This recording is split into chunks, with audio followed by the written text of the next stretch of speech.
Add a corrupted file. Again, I keep having this happen. So, this is actually day after I watched the episodes because the one I recorded I can't recover. I've really got to figure out why that keeps happening. There is no Drive recap this week. Drive didn't air because it was preempted for golf. Again, this thing happened with Gaim last year. Gaim also had issues for being preempted for soccer because it was the World Cup last year, and that complicated things. But this golf preemption, I don't remember being a thing with Wizard or Fours, and it just seems odd that you're cutting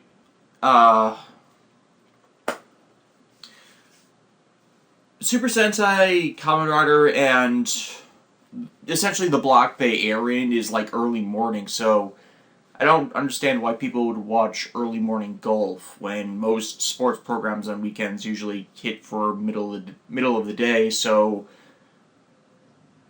people be up, I guess. The cultural differences, different stylizations of these things, I guess. So, I don't live there. I'm not an expert on I don't claim to be an expert. So, Ninja. This is another one I both liked and hated. I liked the main plot. I didn't like elements of the subplots and the resolution. It's focused around Kinji, and this being the last days before Shitaka will tell him he's failed his challenge to become his student. And as has been previously addressed, the challenge is, of course, to defeat the rest of the ninja. Either kill them, or make them incapable, or cripple them, or whatever. And by chance, the ninja find out about this from Nagi following Kinji after one of his daily attempts, and finding out he only has 1 day left. I'll get back to that.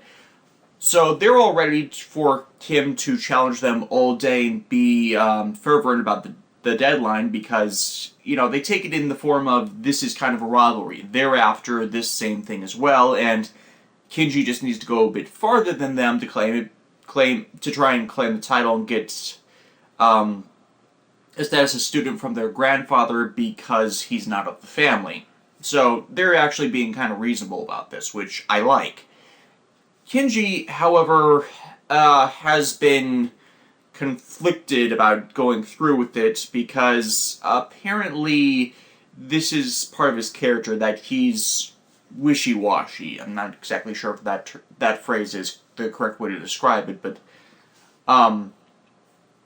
he doesn't want to commit to these kinds of hard choices, which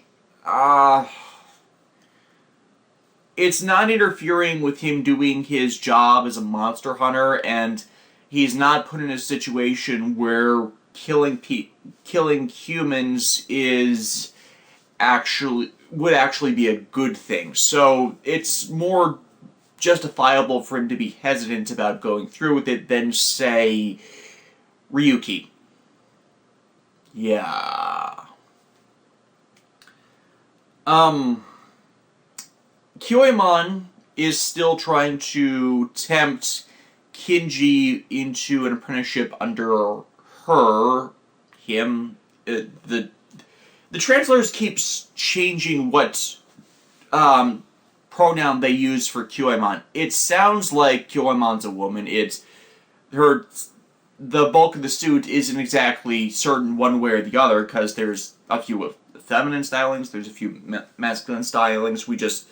We're not sure at this point, and 1 week or the other they keep changing what they're using. I would think the pronouns for the character would tip that off, but it wouldn't be the first one that got screwy. Read with Gaim last year, for example. We didn't know her identity until one of the spoiler magazines revealed that even though Redyu has a masculine voice, but I digress. And yeah, Kyoemon's teasing about making Kinji their apprentice And they're also after the end shuriken, which is now revealed has the power to destroy and recreate the world. It's a shuriken. It's admittedly a magic shuriken, but how? I really want this explained, how this item came to exist. I mean, if the Igasaki clan had been its guardians for centuries since its creation because of however it was created, okay, I would buy that. If it's something Yoshitaka himself created, I would call bullshit, but because, he's a fucking asshole. But yeah, generations of ninja guarding a quasi-uber-powerful god device. Yeah, that would make sense. That would be legitimate why continuing the legacy would be so important. It wouldn't make sense for how much Yoshitaka's been an asshole, but...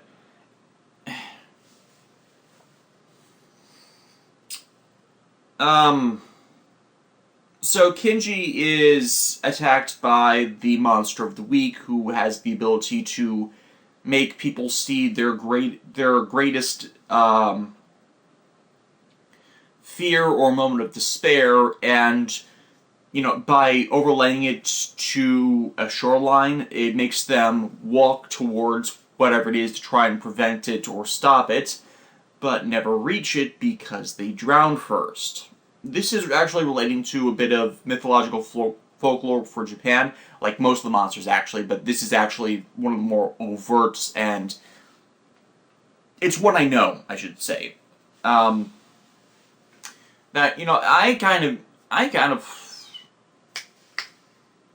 I like this setup for it because it was pretty well done. First, some no-name people are afflicted by it, which Kinji saves because the new general guy, whose name I still don't remember, is puts up a barrier that prevents the ninjas' toad guns from detecting the signal. They really, by this point, need to upgrade those, because Kinji's phone has that app on his... Well, Kinji's phone has the app that does the exact same thing and doesn't seem to have this kind of interference. So, Kinji saves the other people and gets caught in the spell, and it's only at this point through the ninjas, through their father, who has an independent detection network, actually tell them to go and do this. I would think that the guns would be hooked into this network. I mean, they are technological inventions, so wouldn't there a patch or system update be necessary? Maybe, shouldn't they already be interlinked into this system that, I'm forgetting the dad's name again.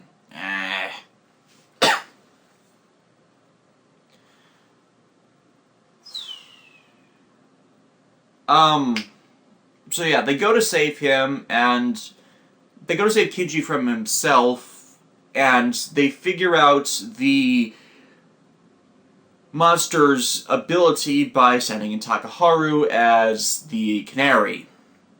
I actually like this, as it's using Takaharu's idiocy against himself, as whatever he'd fear, it'd be so stupid it would not be harmful. And it is. See, I like this kind of thing. I like it when idiots are called out for their idiocy and used in this manner, because it's taking advantage of that and calling it out. Well, let me rephrase. I don't like Takaharu as an idiot. I don't like that his defining trait, the thing most seen about him, is he's an idiot. I do like when they take advantage of that character trait to get them past these things. It's not a good thing that he's stupid, but you might as well use that to your advantage. And thus his fear, his greatest despair is green peppers.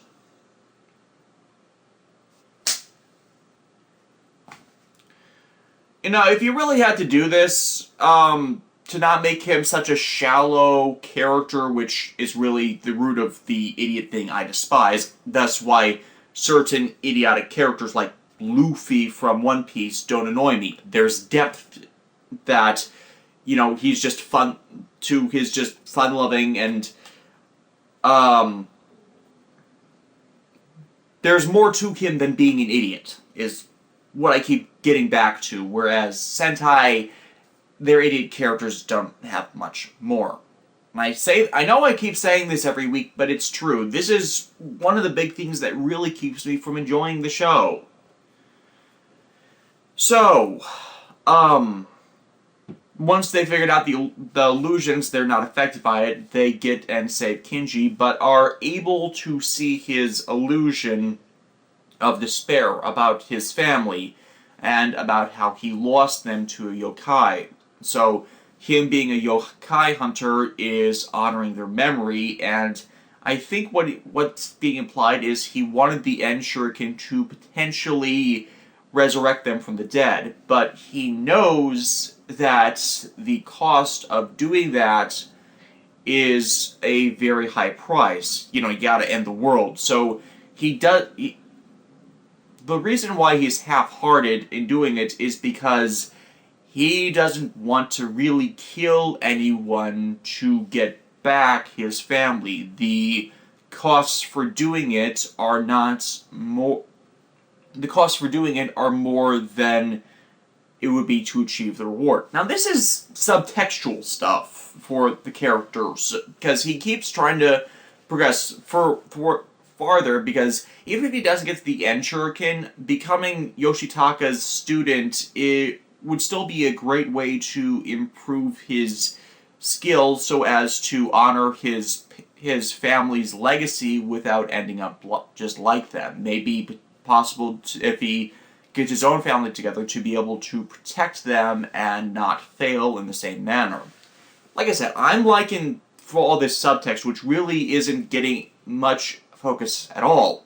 Now, the problem with not getting focus at all is this isn't a legitimate part of the show. It's just what people are reading into it. And again, that's one of my problems with Ninja. That goes back to Go Busters. There was so much time spent on the action that any of the story bits got sidelined. And honestly, that's kind of what technically worked with Kyoryuger. That the shallowness of the stories wasn't detraction there. They were written to work with the story.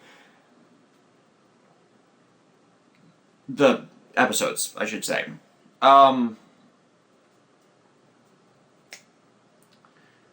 So yeah, they save Kinji, and it seems like they're all together. They beat the monster, they get a new partner in, and this is where I call bullcrap again. Surfer Maru is the water elemental thing in the usual Skyland Sea basis combinations we see occasionally, because, 3 tribe elements. We got Palamaru as the land type, and UFO Maru. UFO Maru is technically the space type for this, because the aerial type we have is Dragomaru combining as the base part of Shurikenjin to form is it Shurikenjin Drago or Drago Shurikenjin? I'm actually blanking on it because I haven't used it in a while. So Surfer Maru is the C type, and it's all CGI. Everything is CGI. So you spend like a minute with it just attacking on its own, and then you get the combination with all 6 of them in the cockpit together, and then they just go for the finishing move, which is just a slash on a surfboard, which is very, very lame. All types of lame. I'm remembering the last time they did kind of a surfer combination with, I believe it was Ava Ranger and this Power Rangers Dino Thunder, and I remember clearly that when they did that, they rarely used that combination because it would require all CGIing it, but when they introduced it, they still gave time to address, kind of showcasing it, and then that mech was used in the formation of a secondary Megazord. So that mech still saw use with respect to the show. Now, with the limitations of this, it's not really that useful for combat in this form because there's no alternate use for it. And so the best you can do is showcase it good once, and then maybe if other sea-based kaijin form, then yeah, you got it set up so you can do it short attacks on it in the end. But if it failed even with the showcasing there, and this goes back to a bigger problem with Ninja. The mecha fights are terrible. All of them. They're just so short after spending so much on the ground action that there's barely any balance. And it's like, the mech fights usually take up a short portion of the show anyways. It's rare we have a full episode Megazord Brawl, but we used to get at least 2 or 3 minutes. It feels like less a lot of the time, depending on how difficult the enemy is. But yeah, we usually got a good minute or two, and here the fight is so... The fights have not been very well paced, so it's like 4 Megazord, minor banter, minor attacks, and then almost immediately finishing move after a special combination like this occurs. We don't really get time to showcase these mechs anymore, which is one of the big draws for why Sentai's longevity. It's one of the components that makes the show formula really work. And from a merchandise perspective, if it's not getting correctly featured, people are going to be less interested in it. And, it's based on the show is what's important, and if you like what's in the show, you buy stuff. And if that's kind of the cycle that's formed. If you're focused on the toy sales, the show is suffering, the show is a bad advertisement for the toys. If you're making a good show, the toy advertisement doesn't matter, and people will buy stuff regardless. I'm trying to justify merchandising the toy lines, when I'm usually someone who kind of downplays the merchandising aspect of this. Let me rephrase again. You should be focused on making a good show. If the show just happens to have a toy line related to it, anything that's integrated there has to serve the story and not just pushing out something else. They've been building up to this mech for several episodes now, and the payoff is exceedingly lackluster. So it's not serving the storyline for it to conclude in this manner. It's not serving as a good addition to their arsenal, and it's not serving as a good toy line advertisement from doing this so lacklusterly throughout the season with this kind of thing. And, of course, I didn't like the ending of the episode, where Kinji reveals that... It's revealed to Kinji that he screwed up, and the month he had to do this expired yesterday. Except the way they set it up is that Kinji has been on American time since he got there 2 months ago. Not only no, but fuck no. You know what my phone can do? It changes the times for everything when I change time zones.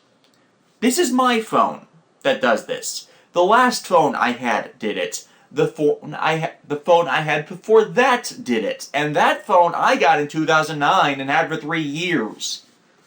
So, this doesn't work because normal technology has been able to outdo this, at least in America, for 6-7 years. Japan is usually ahead of us in technology by about 5 years for this kind of thing, especially with all the whole... There's a whole industry of mobile apps and advancement that never gets out of Japan.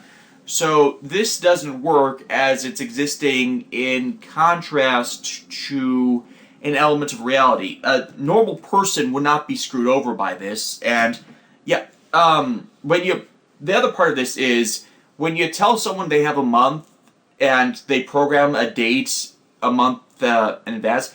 See, this also doesn't work as Yoshitaka told him a month from this day. Even if he programmed it in and the day is 1 off, the day was 1 off when he programmed it in. Thus, it should still match the correct date, and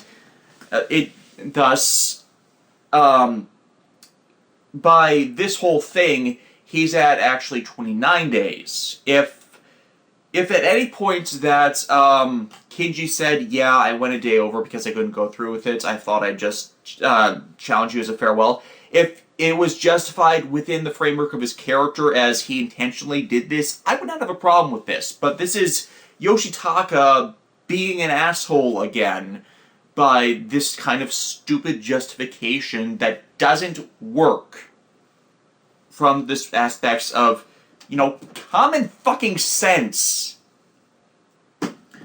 And you can't do that. The fantasy and fantastical elements work in superhero movies, science fiction, any kind of fantasy epic, because they are grounded in real aspects, that these fantastical things exist in a world where we can relate to it on a basic level. We relate to it on character actions, similar situations, things based on elements of history, like someone surviving an arrow because they had chainmail or something. And so this is something so simple that is being screwed up that I'm calling out for what it is. This is the same problem I had with Drive, in that the parts which were reliant on real world logic were not syncing up with what was being presented, and this is a real world logic thing. His burger phone still uses apps and technology and acts like a phone, even though it's a transformation device and the monster hunting rig. It still snaps photos, it still does all this stuff. So I would think that, this changes dates and times depending on where I am in the world. I would think a super technological phone would be able to do the same.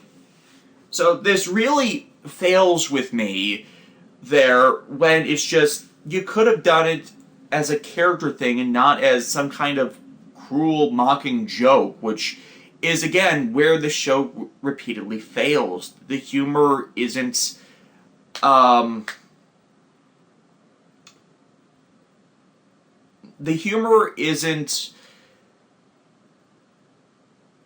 accenting the narrative. It's just being stupid.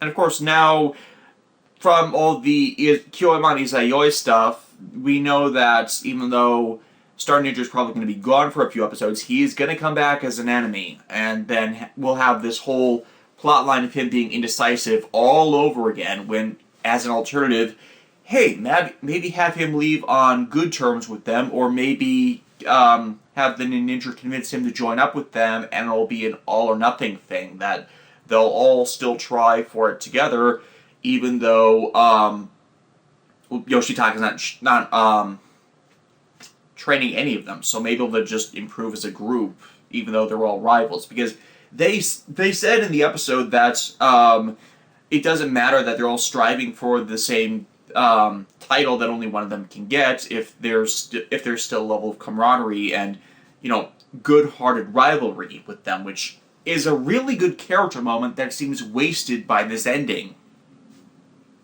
Ah. This is the problem with the ninja. It keeps wasting its potential. Garo Gold Storm. I mean, I don't have a lot to say on this one. The major parts of the episode were was exposition on Radan and what that horror is. Apparently, the priest that fell to become Radan became a horror that's kind of like a Makai castle. It's a stationary object that can apparently enhance the power of horrors for some unknown event, and its power can only be claimed by cannibal horrors like Jinga and Amelie. By the way, I watched this using overtime subs, and they keep misspelling Jinga as Zinga, even though it's spelled in the show as Jinga, it's spoken as Jinga, and Z and J are not interchangeable. They have different characters. As I brought up when I reviewed Mega Ranger, Z and G have the same katakana character for some stupid reason that I am not knowledgeable on why that would occur. So in that kind of thing, you need to double check how it's pronounced, and it's pronounced in the show as Jinga. This has popped up in other translations, like Denji Man was translated as Denji Man, and some early people thought Zyuranger was Zyuranger, except no, that's not an alternate spelling that works. It's a subtextual thing, but that's no.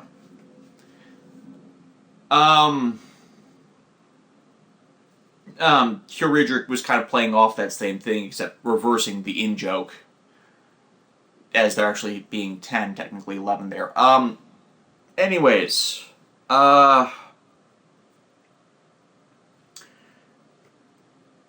that's the major exposition dump of the episode, while, Ryuga's out hunting a horde that can turn itself into electricity, and it leads to a long, combative, run across the entire, city, and, Ryuga keeps doing that a lot in this series. He's chasing after a horror. It's how the show is filling time when you could be having more meaningful character interactions, and it makes the story seem kind of shallow, and that's a recurring problem with the Garo entries, in that they're so focused on the horror of the week that character interaction suffers, which makes you want more time with the characters. In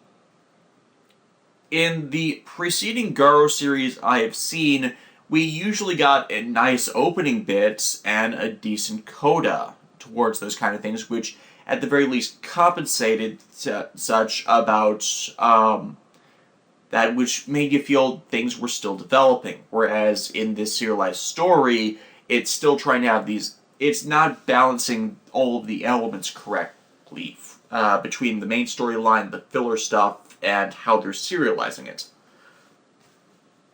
Because while he's hunting the horror, Jinga is also being stalked by Gold, the rogue Makai priest, and wants, Radan back to reseal it.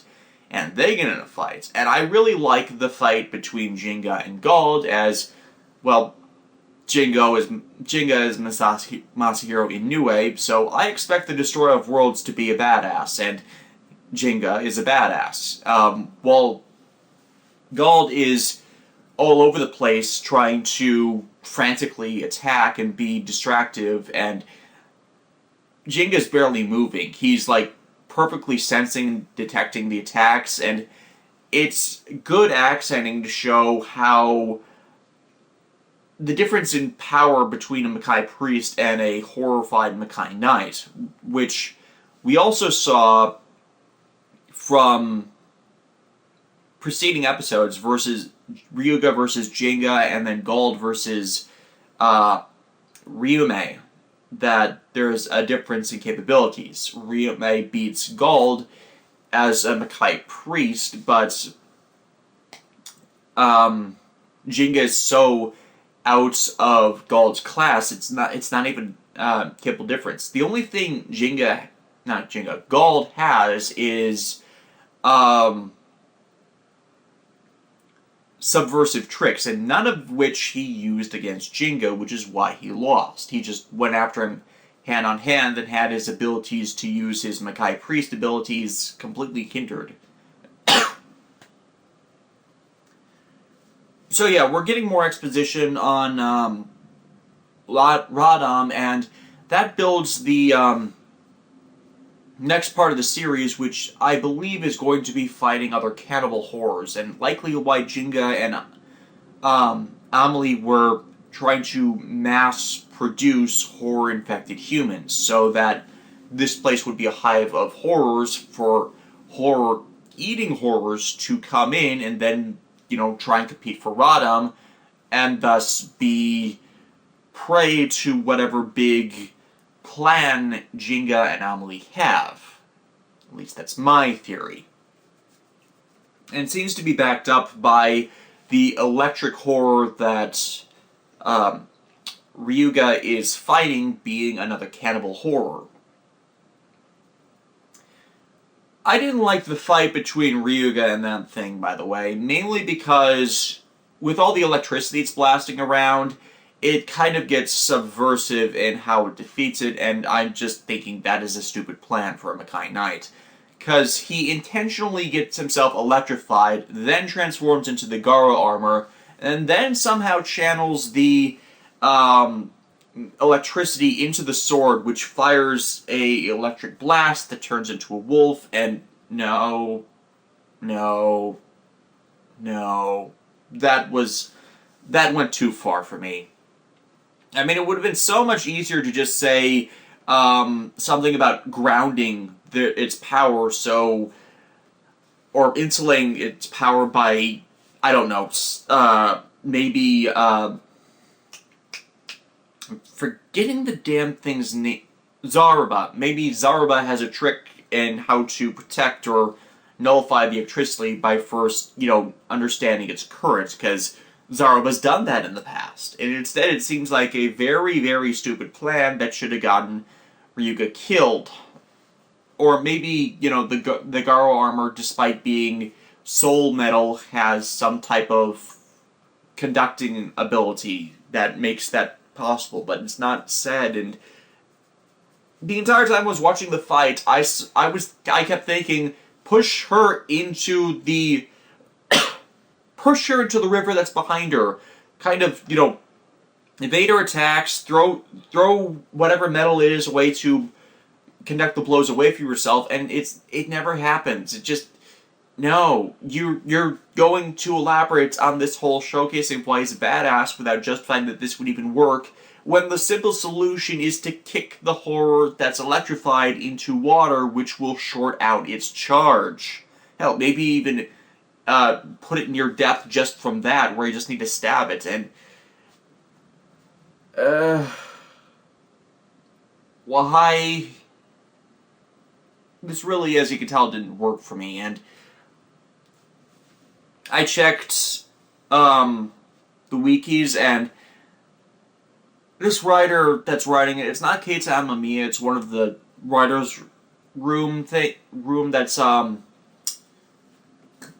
rotating through for the series, and the last episode he did, I didn't like either, for kind of the same reason. It was kind of Deus Ex Machina-ing the solution to how they're defeating it. So, yeah, this is a real problem here, whereas the God modding, the Deus Ex Machina-ing, is at least in part justified by the mystical properties of the Garo armors that I can't see as being it this time, because Ryuga was suffering several thousand volts of electrical damage before he even equips the armor. It doesn't work for me.